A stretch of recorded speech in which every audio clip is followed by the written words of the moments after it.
Wednesday the 15th of August, so one more day to go.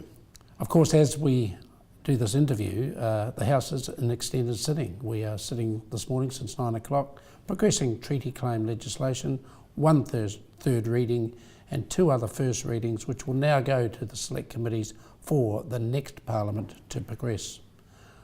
We'll resume again at 2 o'clock with question time, 12 questions to ministers, and then being Wednesday, the general debate, the last chance for members of Parliament to really have a fairly raucous debate before we close down for the election. The government then intends to do the third reading of Enhancing Identity Verification and Border Processes legislation bill. This, I think, will be the very last piece of legislation to receive royal assent passed by the 51st Parliament.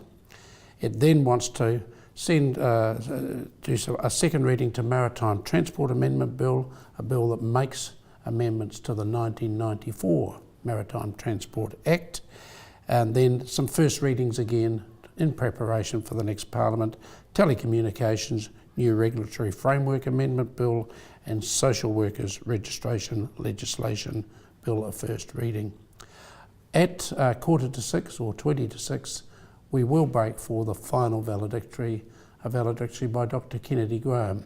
The Green Party has had some difficulties over recent weeks, and two members of Parliament for the Greens have decided they won't return, being David Clendon and Dr. Kennedy Graham. Dr. Kennedy Graham has requested the opportunity to do a valedictory, so the final valedictory for the 51st Parliament, just before we suspend the House for the dinner break.